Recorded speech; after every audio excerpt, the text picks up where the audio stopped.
Hello friends, welcome to my YouTube channel. So guys, आज के इस वीडियो में हम लोग देखने वाले हैं जो आपका बीएसटीसी पीटीटी का एग्ज़ाम होने वाला है। देखिए, बीएसटीसी का एग्ज़ाम 1 जून और पीटीटी का एग्ज़ाम 15 जून को आयोजित किया जाना है।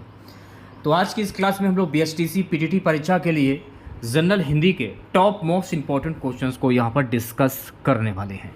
और मैं आप लोगों को ये 100% गारंटी देता हूँ कि बीएसटीसी पीटीटी के एग्ज़ाम में यहाँ से प्रश्न पूछे जाएंगे। तो इस वीडियो को पूरा ज़रूर देखिए। वीडियो अच्छा लगे तो प्लीज़ वीडियो को लाइक और शेयर ज़रूर करें। अगर आप चैनल पर नए हैं और आप लोगों ने अभी तक इस चैनल को सब्सक्राइब नहीं किया है तो प्लीज़ चैनल को ज़रूर सब्सक्राइब करें और नोटिफिकेशन बेल ऑन करना ना भूलें। तो चलिए क्लास को शुरू करते हैं।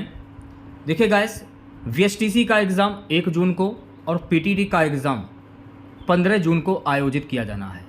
समय की अगर हम बात करें तो समय आप लोगों के पास भरपूर है। अगर आप जीरो से तैयारी करते हो, आपने सुना होगा कि शून्य से शिखर तक, तो अगर आप जीरो से तैयारी करते हो तो आप गवर्नमेंट कॉलेज आसानी से प्राप्त कर सकते हो। क्लासें आप लोगों की स्टार्ट हो चुकी हैं, क्लासों को देखिए और अपनी तैयारी में अभी से आप लग जाइए, ठीक है। तो आज मैं आप लोगों के लिए जनरल हिंदी के कुल 50 क्वेश्चंस लेकर आया हूं। अगर आप लोगों ने इन 50 क्वेश्चंस में 45 क्वेश्चंस के सही जवाब दिए तो आप लोग समझ लीजिएगा कि जनरल हिंदी की जो आप लोगों की तैयारी है वो काफ़ी हद तक अच्छी है। तो खुद से प्रयास कीजिएगा इन सभी क्वेश्चंस के आंसर देने का। 2 से 3 सेकंड के बाद मैं आंसर क्लियर कर दूंगा। आज के सेशन में पहला क्वेश्चन, अग्नि शब्द का तद्भव शब्द क्या होता है? आग, वडवाग्नि, दावानल, जठराग्नि। तो आपसे क्या पूछा जा रहा है कि अग्नि शब्द का तद्भव शब्द क्या होता है? यानी ऐसे शब्द जो हिंदी भाषा से उत्पन्न हुए हों वो तद्भव शब्द कहलाते हैं। जब आप अग्नि को हिंदी में कन्वर्ट करोगे तो अग्नि को हिंदी में क्या कहते हो? आग कहते हो। तो मैं आपको क्या बताया कि ऐसे शब्द जो हिंदी भाषा से उत्पन्न हुए हों वो तद्भव शब्द कहलाते हैं। तो राइट आंसर क्या होगा? Option number A. अग्नि जो है, वैसे ये संस्कृत भाषा का शब्द है अग्नि, इसलिए तत्सम शब्द हो जाएगा। यानी ऐसे शब्द जो संस्कृत भाषा से उत्पन्न हुए हों वो तत्सम शब्द कहलाते हैं। तो ये पॉइंट आपको ध्यान में रखना है, ठीक है। नेक्स्ट क्वेश्चन देखेगा। अगला क्वेश्चन है कि मछली के समान आंखों वाली वाक्यांश के लिए एक शब्द क्या होता है? मयूराक्षी, मृगनयनी, मीनाक्षी, उपयुक्त में से कोई नहीं। आंसर आपको कमेंट बॉक्स में बताना है ईमानदारी के साथ में।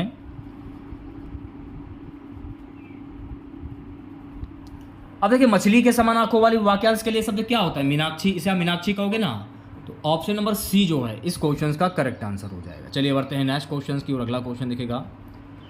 आपसे यह पूछा जा रहा है कि अनुप्रास है अर्थालंकार, शब्दालंकार, उभयालंकार, उपयुक्त में से कोई नहीं। देखिए, अनुप्रास जो है ना ये एक शब्दालंकार है। तो तीसरे क्वेश्चन का जो राइट आंसर जाएगा ऑप्शन नंबर वी के साथ में। अनुप्रास अलंकार को आप सरल शब्दों में समझ लीजिए, जब किसी काव्य को सुंदर बनाने के लिए किसी वर्ण की बार बार आवृत्ति होती है वहां पर अनुप्रास अलंकार होता है। तो ये आपको ध्यान में रखना है। अगला क्वेश्चन देखेगा। आपसे ये पूछा जा रहा है कि प्रत्येक शब्द का संधि विच्छेद क्या होगा? 4 ऑप्शंस आपके सामने हैं। आंसर आपको कमेंट बॉक्स में पिन करना है।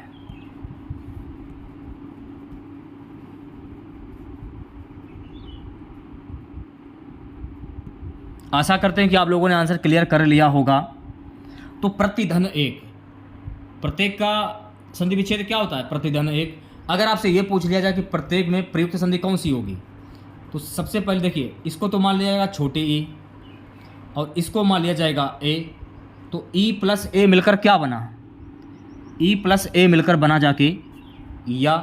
तो या वाला किस में होता है? यण स्वर संधि में होता है। तो प्रत्येक में प्रयुक्त संधि कौन सी होगी? यण स्वर संधि हो जाएगी। तो ये भी आपको ध्यान में रखना है। चलिए बढ़ते हैं नेक्स्ट क्वेश्चन की और अगला क्वेश्चन देखेगा। सूर्योदय में प्रयुक्त संधि है गुण संधि, दीर्घ संधि, यण संधि या विसर्ग संधि। अब जैसे कि आपसे ये पूछा जा रहा है कि सूर्योदय, सबसे पहले आप सूर्योदय की संधि कर लीजिए। सूर्योदय की संधि क्या होती है? सूर्य धन उदय, ठीक है। इसको तो मान लिया जाएगा छोटा आ और इसको क्या माना जाएगा? छोटा ऊ। तो छोटा आ प्लस छोटा ऊ मिलकर क्या बना? छोटा आ प्लस छोटा ऊ मिलकर बना ओ। तो नियम के अनुसार ओ किस में आता है? ओ आता है गुण स्वर संधि में। तो 5वें क्वेश्चन का राइट आंसर क्या होगा? Option number A. चलिए बढ़ते हैं नेक्स्ट क्वेश्चन की और अगला क्वेश्चन देखेगा। यहां पर देखिए, आपको शुद्ध वाक्य की पहचान करनी है। ऐसे क्वेश्चन के लिए ना कोई ट्रिक होती है, आपको थोड़ा सा दिमाग लगाने की ज़रूरत होती है। तो यहाँ पर शुद्ध वाक्य किसका सही होगा? मुझे कपड़े पहनने हैं, ये इसका शुद्ध वाक्य हो जाएगा। इसमें मैं आपको क्या बताऊँ, कुछ भी बताने को इसमें नहीं है, तो बी ऑप्शन करेक्ट हो जाएगा। सो गाइस अगला क्वेश्चन देखेगा 7वां। चारा फेंकना मुहावरे का अर्थ क्या होता है? भ्रमित करना, प्रबोधन देना, पशु को घास देना, सिर से गठरी उतारना। चारा फेंकना, इसे आप क्या कहोगे? जैसे कि मछली को फंसाने के लिए चारा फेंका जाता है, उसको क्या कहते हैं? लालच देना यानी प्रलोभन देना। तो 7वें क्वेश्चन का जो राइट आंसर जाएगा ऑप्शन नंबर वी के साथ में। सो गाइस अगला क्वेश्चन देखेगा। अगला क्वेश्चन क्या है? वे सज्जन पुरुष कौन हैं? वाक्य में अनावश्यक शब्द क्या है? सज्जन पुरुष वे या हैं? वे सज्जन पुरुष कौन है? वाक्य में अनावश्यक शब्द कौन सा होगा? पुरुष। तो 8वें क्वेश्चन का जो राइट आंसर जाएगा ऑप्शन नंबर वी के साथ में। इसमें कोई ट्रिक प्रयोग नहीं होगी, चाहे मुहावरा हो या शुद्ध शब्द हो। ऐसे क्वेश्चंस को करने के लिए आपको खुद अपना दिमाग प्रयोग करना होगा। चलिए बढ़ते हैं नेक्स्ट क्वेश्चन की और अगला क्वेश्चन देखेगा। नवा क्वेश्चन है कि राम की शक्ति पूजा के रचनाकार हैं? निराला, महादेवी, नागार्जुन, केदारनाथ। राम की शक्ति पूजा के रचनाकार कौन है? सूर्यकांत त्रिपाठी, निराला। तो 9वें क्वेश्चन का जो राइट आंसर जाएगा मेरे प्यारे बच्चों ऑप्शन नंबर ए के साथ में। बात करूंगा अगले क्वेश्चन की। अगला क्वेश्चन देखेगा। विद्युत आपूर्ति में बार बार आने वाली बाधा को दूर करने के लिए किस प्रकार का पत्र लिखा जाएगा? प्रार्थना पत्र, निजी क्षेत्र, शिकायती पत्र, व्यावसायिक पत्र। विद्युत आपूर्ति में बार बार आने वाली बाधा को दूर करने के लिए शिकायती पत्र लिखोगे। जैसे कि लाइट आ रही है, फिर 2 घंटे के लिए चली गई, फिर आधा घंटा के लिए आई, फिर 4 घंटे के लिए चली गई, तो अगर आप कोई पत्र लिखते हो तो उसको हम कहते हैं शिकायती पत्र। तो 10वें क्वेश्चन का राइट आंसर क्या होगा? Option number C. अगला क्वेश्चन क्या? इनमें से निबंधकार के रूप में कौन चर्चित रहा है? विद्यानिवास मिश्र, मोहन राकेश, शंकर शेष, कमलेश्वर। इनमें से निबंधकार के रूप में कौन चर्चित रहा है? विद्यानिवास मिश्र, जो कि निबंधकार के रूप में चर्चित रहे हैं। तो 11वें क्वेश्चन का जो राइट आंसर जाएगा ऑप्शन नंबर ए के साथ में। चलिए बढ़ते हैं नेक्स्ट क्वेश्चन की ओर। देखिए निर्देश दिए गए हैं। प्रश्न संख्या 12 से 13 निम्नलिखित प्रश्नों में 4 वैकल्पिक वर्तनी दी गई हैं। सही वर्तनी वाले शब्द का चयन करना है आप लोगों को। यहाँ पर आपसे ये पूछा जा रहा है कि अनुच्छेद की शुद्ध वर्तनी क्या होती है? अनुच्छेद कैसे लिखा जाता है? इंपॉर्टेंट क्वेश्चन है, 5 स्टार लगा दीजिए। जब आप अनुच्छेद लिखोगे ना तो अनुच्छेद को लिखने का जो तरीका है ना वो ये रहा। तो ऑप्शन नंबर सी करेक्ट हो जाएगा। नेक्स्ट क्वेश्चन देखेगा। पूंजीवाद। अच्छा, पूंजीवाद कैसे लिखा जाता है? तो पूंजीवाद को लिखने का तरीका क्या है? अगर आप लोग पूंजीवाद लिखते हो तो पूंजीवाद कैसे लिखा जाता है? इसकी शुद्ध वर्तनी क्या होगी? तो पूंजीवाद ऐसे लिखा जाता है। तो 13वें क्वेश्चन का राइट आंसर क्या होगा? Option number D. अब यहाँ पर देखिएगा निर्देश दिए जा रहे हैं। प्रश्न संख्या 14 से 15। निम्नलिखित प्रत्येक प्रश्न में दिए गए शब्दों में प्रयुक्त संधि के प्रकार का चयन उसके नीचे दिए गए विकल्पों में से कीजिए। अब जैसे कि आपसे ये पूछा जा रहा है कि कविश्वर में प्रयुक्त संधि कौन सी होगी? दीर्घ संधि, गुण संधि, व्यंजन संधि या स्वर संधि? तो मैंने आपको जो ट्रिक बताई थी उस ट्रिक का प्रयोग कीजिए। सबसे पहले आप कविश्वर की संधि कर लीजिए। कविश्वर की संधि क्या होती है? कवि, धन, ईश्वर। क्या होते हैं? कवि, धन, ईश्वर। तो इसको तो मान लिया जाएगा छोटी ई और इसको मान लिया जाएगा बड़ी ई। तो छोटी ई प्लस बड़ी ई मिलकर क्या बना? बड़ी ई बन गया। तो नियम के अनुसार बड़ी ई किस में आता है? दीर्घ स्वर संधि में आता है। तो 14वें क्वेश्चन का राइट आंसर क्या होगा? ऑप्शन नंबर ए, दीर्घ संधि। ठीक है, सेशन को शेयर कर दीजिए एक बार आप लोग और वीडियो को लाइक कर दीजिए। अगला क्वेश्चन क्या है? संसार। संसार में कौन सी संधि है? स्वर संधि, विसर्ग संधि, व्यंजन संधि या गुण संधि? तो करने का तरीका क्या है? संसार की संधि क्या होती है? सत, धन, सार। संसार की संधि ये होती है ना। ता में हलंत आपको दिख रहा है, तो जब भी हलंत लगे तो वहां पर आपको व्यंजन संधि पर टिक कर देना है, आंख बंद करके। बस तोड़ना आपको आना चाहिए। तो ऑप्शन नंबर सी करेक्ट हो जाएगा। अब देखिए यहां पर निर्देश दिया जा रहा है 16 से 17। नीचे लिखे प्रत्येक वर्ग में दिए गए विकल्पों में से तत्सम शब्द का चयन कीजिए। तो तत्सम शब्द के बारे में मैंने आप लोगों को बताया था कि ऐसे शब्द जो संस्कृत भाषा से उत्पन्न हुए हों वो तत्सम शब्द कहलाते हैं। तो चंद्रमा, चांद, चंद्र या चंद, इसमें संस्कृत भाषा का शब्द कौन सा है ये आपको चूज करना है। ये आपके ऊपर है, कैसे आप चूज करते हो वो आपकी हेडक है। चंद्रमा, चंद्रमा जो है ना ये संस्कृत भाषा का शब्द है, इसलिए ये तत्सम शब्द हो जाएगा। तो ऑप्शन नंबर वी करेक्ट हो जाएगा। नेक्स्ट क्वेश्चन देखेगा। अब इस क्वेश्चन में देखिएगा, इसमें आपको तत्सम शब्द की पहचान करनी है। छेद है, डंडा है, विवाह या सींग है। जो ट्रिक मैंने आपको बताया कि ऐसे शब्द जो संस्कृत भाषा से उत्पन्न हुए हों, वही ट्रिक का प्रयोग कीजिए। छेद, डंडा, विवाह या सींग। तो विवाह जो है ना ये संस्कृत भाषा का शब्द है, इसलिए विवाह जो है ना ये तत्सम शब्द हो जाएगा। तो ऑप्शन नंबर सी करेक्ट हो जाएगा। निर्देश 18 से 19 क्वेश्चन क्या है? निम्नलिखित प्रत्येक शब्द के लिए उसके नीचे दिए गए विकल्पों में से उपयुक्त समास का चयन कीजिए। दशानन, दशानन में कौन सा समास होता है भाई? दश आनन है जिनके। जब किसी वाक्य में किसी प्रसिद्ध व्यक्ति या भगवान के नाम आ जाए वहाँ पर बहुप्रिय समास होता है भाई। ये बात मैंने आप लोगों को एक बार ने जाने कितनी बार बताया है। जब किसी वाक्य में किसी प्रसिद्ध व्यक्ति या भगवान के नाम आए, दशानन, दश आनन है जिनके, यानी रावण, यानी ये एक प्रसिद्ध व्यक्ति है। जैसे कि इंद्रजीत, इंद्र को जीतने वाला, यानी मेघनाथ, इसमें भी बहुप्रिय समास होगा क्योंकि ये भी एक प्रसिद्ध व्यक्ति है। नीलकंठ, नीला कंठ है जिनका, यानी भगवान शिव, इसमें भी बहुप्रिय समास हो जाएगा। पीताम्बर, पीला अंबर है जिनका, भगवान विष्णु, इसमें भी बहुप्रिय समास हो जाएगा। तो प्रसिद्ध व्यक्ति और भगवान, तो इसमें कौन सा समास होगा? दशानन, दश आनन है जिनके, बहुप्रिय समास हो जाएगा। तो राइट आंसर क्या होगा? Option number B. Next question देखेगा। अगला क्वेश्चन है कि रोग पीड़ित में कौन सा समास है? कर्मधार, द्वंद्व, बहुप्रिय या तत्पुरुष। रोग पीड़ित, अब देखिए रोग अलग है, पीड़ित अलग है, दोनों को जोड़ दिया गया, नया शब्द क्या बना? रोग पीड़ित। या आप ऐसे कह सकते हो रोग से पीड़ित, कर्ता ने कर्म को करण से के द्वारा, से आ रहा है। तो जब भी ऐसा क्वेश्चन आपसे पूछा जाए तो आप तत्पुरुष समास पर आंख बंद करके टिक कर दीजिए। तो ऑप्शन नंबर डी करेक्ट हो जाएगा। अगला क्वेश्चन देखिएगा। क ख ग फा में कौन सा उर्दू से लिया गया है? क, ग, फा या खा, कौन सा उर्दू से लिया गया है? खा जो है ना, खा, ये उर्दू से लिया गया है। तो 20वें क्वेश्चन का जो राइट आंसर जाएगा ऑप्शन नंबर डी के साथ में। नेक्स्ट क्वेश्चन देखेगा। अगला क्वेश्चन देखेगा। अगला क्वेश्चन क्या है? जिन शब्दों के अंत में छोटा आ आता है उन्हें क्या कहते हैं? अनुस्वार, अयोगवा, अंतस्थ या अकारांत। जिन शब्दों के अंत में छोटा आ आता है उन्हें हम कहते हैं अकारांत। तो राइट आंसर क्या होगा? Option number D. सभी दोस्तों से अनुरोध है, प्लीज़ यार क्लास को लाइक कीजिए। आप लोगों के लिए मैं बहुत ही ज़्यादा मेहनत कर रहा हूँ। कोई बंदा आप लोगों के लिए इतनी मेहनत कर रहा है तो आप लोगों से मैं अनुरोध करना चाहूँगा, हाथ जोड़ कर यार प्लीज़ क्लास को लाइक कीजिए। आप लोग वीडियो को लाइक कीजिए और ज़्यादा से ज़्यादा शेयर कीजिए। ऐसी मैं आपको ट्रिक बता रहा हूँ जो आपको कहीं पर भी नहीं मिलेगी। नेक्स्ट क्वेश्चन देखेगा। यहाँ पर आपसे क्या पूछा जा रहा है? निम्नलिखित में से पा वर्ग का व्यंजन नहीं है।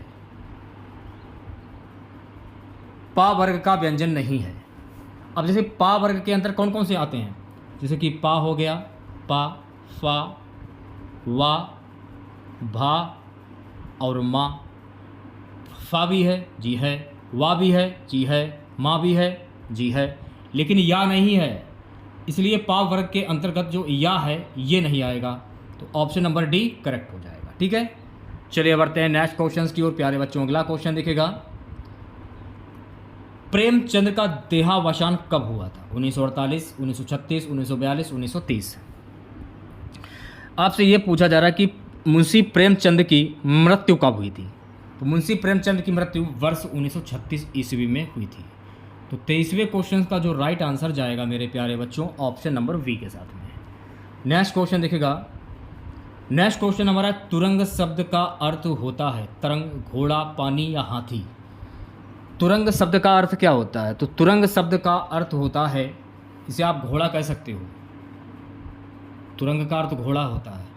तो ऑप्शन नंबर वी करेक्ट हो जाएगा। घोड़ा का पर्यायवाची शब्द तुरंग होता है। 25वें क्वेश्चन की मैं बात करूंगा। 25वां क्वेश्चन देखेगा। निम्नलिखित में से कौन सा शब्द मक्खन का पर्यायवाची है? अवनीत, परिणीत, नवनीत, उपयुक्त में से कोई नहीं। कौन सा शब्द मक्खन का पर्यायवाची शब्द है? देखिए नवनीत जो है ना ये मक्खन का पर्यायवाची शब्द है। तो 25वें क्वेश्चन का जो राइट आंसर जाएगा ऑप्शन नंबर सी के साथ। सो गाइस नेक्स्ट क्वेश्चन देखेगा। निम्नलिखित में से कौन सा अर्ध विराम चिन्ह है? क्योंकि यहाँ पर आपको अर्ध विराम चिन्ह की पहचान करनी है। तो अर्ध विराम चिन्ह ऐसा होता है। देख लीजिए एक बार आप लोग, इंपॉर्टेंट क्वेश्चन है। तो ऑप्शन नंबर डी है जो है इस क्वेश्चन का करेक्ट आंसर हो जाएगा। अगला क्वेश्चन देखिएगा, हिंदी भाषा की लिपि है रोमन, देवनागरी, फारसी या संस्कृत। हिंदी भाषा की लिपि कैसी होती है? तो हिंदी भाषा की जो लिपि है ये होती है देवनागरी। तो 27वें क्वेश्चन का जो राइट आंसर जाएगा ऑप्शन नंबर वी के साथ में। प्यारे बच्चों, अगला क्वेश्चन देखिएगा। अगला क्वेश्चन क्या है, इनमें से किस वाक्य की क्रिया सकर्मक है? अब देखिए यहाँ पर आपको ये बताना कि किस वाक्य की क्रिया जो है वो सकर्मक है। आकाशवाणी से यह समाचार प्रसारित हुआ, इसमें सकर्मक क्रिया है। तो ऑप्शन नंबर सी जो है इस क्वेश्चन का करेक्ट आंसर हो जाएगा। सकर्मक क्रिया को आप सरल शब्दों में समझ लीजिए, वे क्रिया जिनका प्रभाव वाक्य में प्रयुक्त कर्ता पर ना पड़कर कर्म पर पड़ता है, उसे हम क्या कहते हैं? उसे हम कहते हैं सकर्मक क्रिया। तो ये आपको ध्यान में रखना है।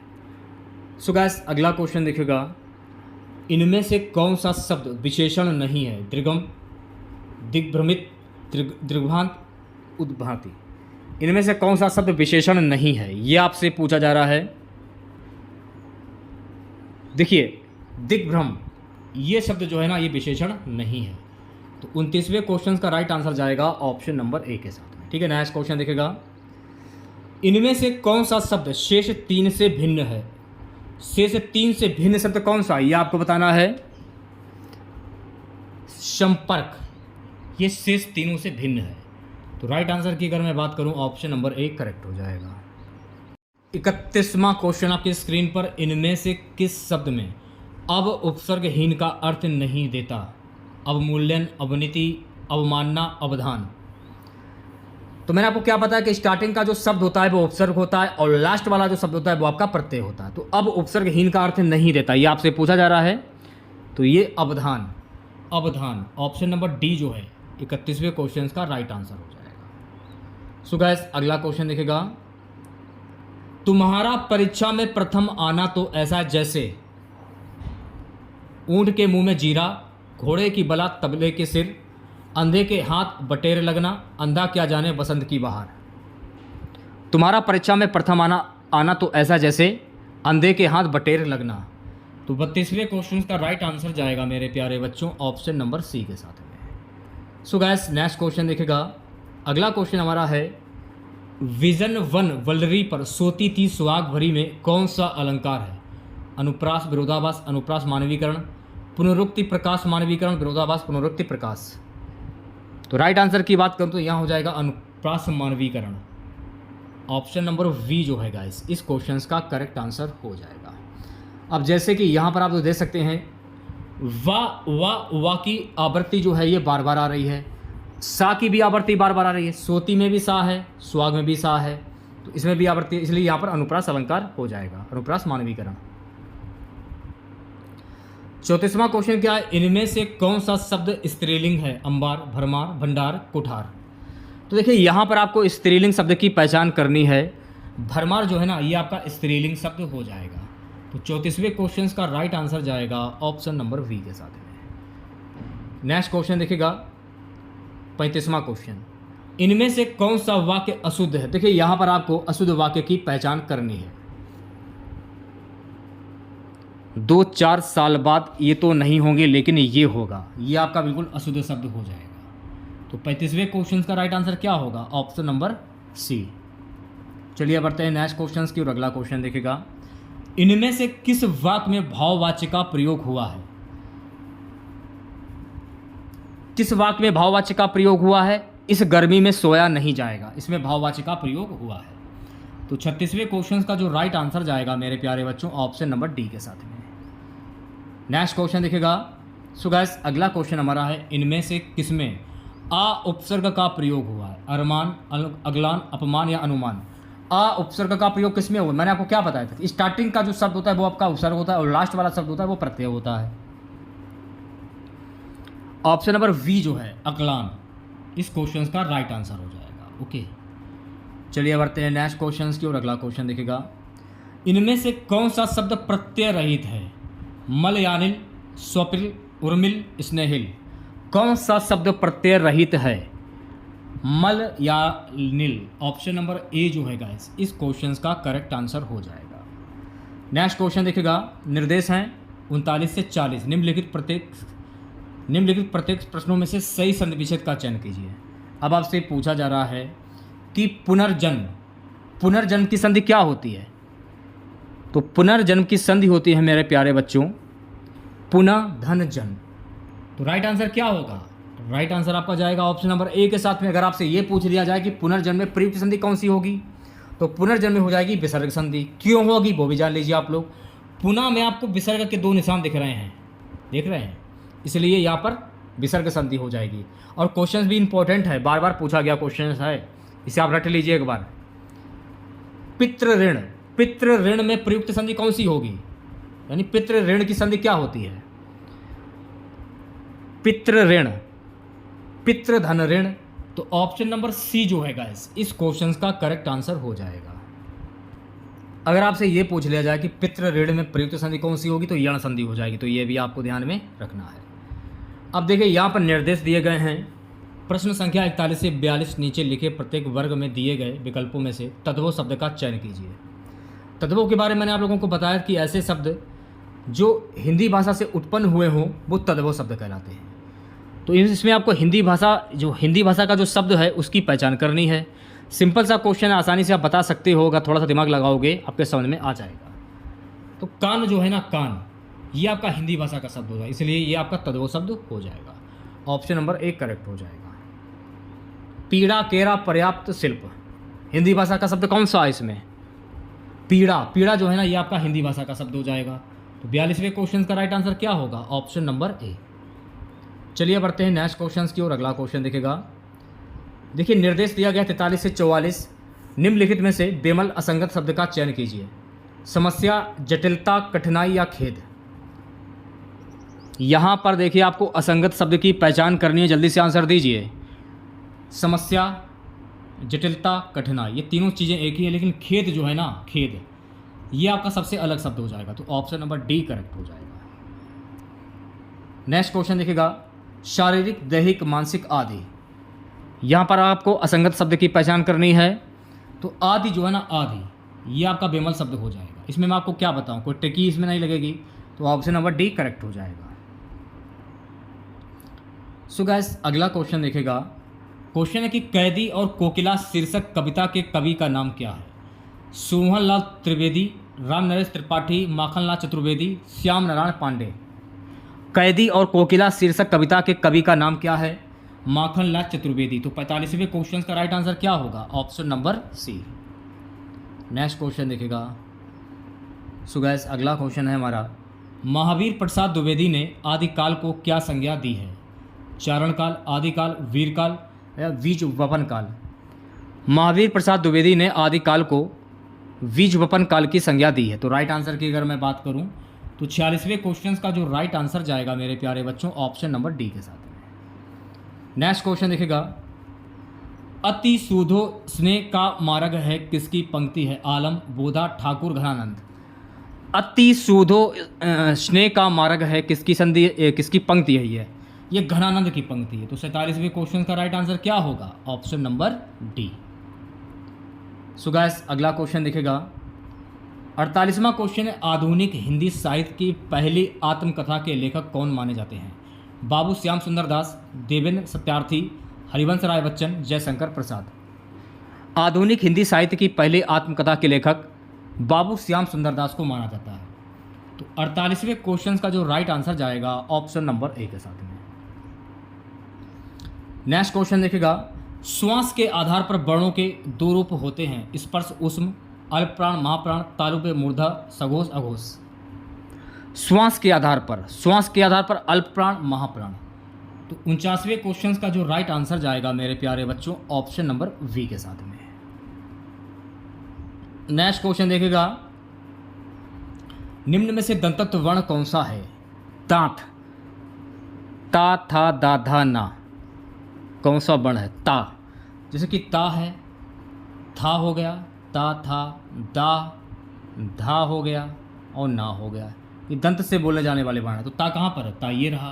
तो ता जो है ना, ये आपका दंत से बोले जाने वाला वर्ण है। तो ऑप्शन नंबर सी करेक्ट हो जाएगा। तो कैसी लगी क्लास आप लोगों को हिंदी की हमारी? तो अगर आप लोगों को आज की ये क्लास अच्छी लगी हो तो प्लीज़ क्लास को लाइक कीजिएगा, शेयर कीजिएगा। अगर आप चैनल पर नए हैं और आप लोगों ने अभी तक इस चैनल को सब्सक्राइब नहीं किया है तो प्लीज़ चैनल को जरूर सब्सक्राइब करें और नोटिफिकेशन बेल ऑन करना ना भूलें। मिलते हैं नेक्स्ट वीडियो के साथ। जय हिंद, जय भारत।